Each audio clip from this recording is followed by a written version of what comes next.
Hello guys, we are back with our next lecture. In this lecture, let us go through the next question. So this question belongs to GATE CSE 2012.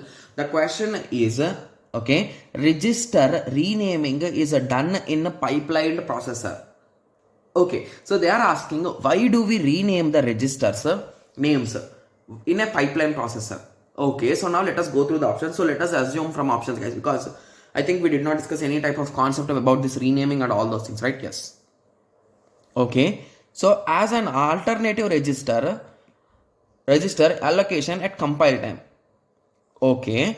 So the second option says that for efficient access of function parameters and local variables.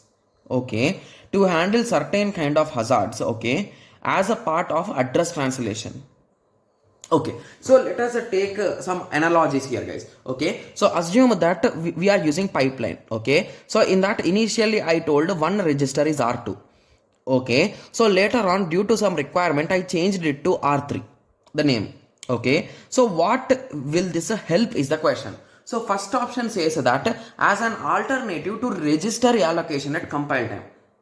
That doesn't make any sense, right? Because at any moment of time both of them are indirectly registers, so you can directly store them. So at compile time why you need to change the names? So that doesn't make any sense for me, right?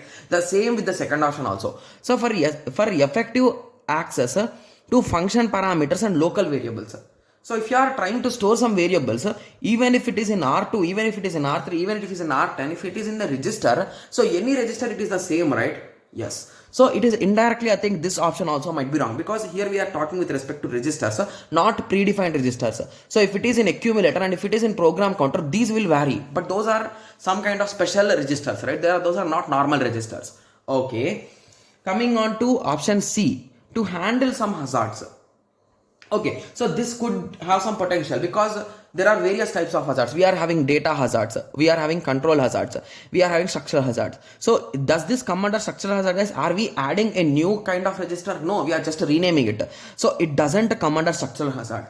Similarly, does it comes under control hazard? So are we changing some controls and all those things, guys? No, right? Yes. So this doesn't come under control hazards also. Okay, so now moving on. So the last type is a data hazards. So if we change the name, will it be advantageous, guys? Okay, so let us take a small example, guys. Okay, so assume that we want to get data from somewhere. Okay, so assume that we are having an instruction which says read A to B. So basically from B, whatever is there, I want to store in A. Similarly, the next instruction says that write C to A. So basically from A, whatever is here, I am trying to write here. Okay, so here, if you observe, so this is an issue, right? So this exact issue is nothing but write after read. So basically this guy is,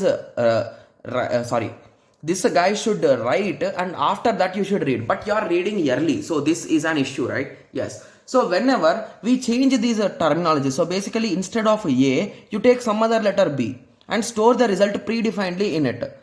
So at that time, automatically this issue will be resolved, right? So the particular issue of read after write, so the same thing will also write after write also. So basically read after write and write after write can be helped when we are using register renaming, guys.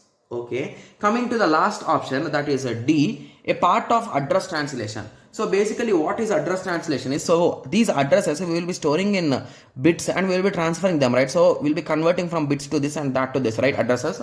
So at that time it will help. So basically that doesn't also make that much sense, because anything is a register and everything is an address. Each of them will be having the same number of bits, like the bits will be different, but the length and everything will be same, right? So anything will not matter. So I think mostly indirectly also you can say that C could be a reasonable answer, guys. Okay, yes. So now you got an idea, right? Yes. So I hope everyone got a clear idea with respect to this question. So in the next lecture, let us continue with the next question. Thank you. Thanks for watching. Like, share and subscribe for more awesome videos like this. Thank you.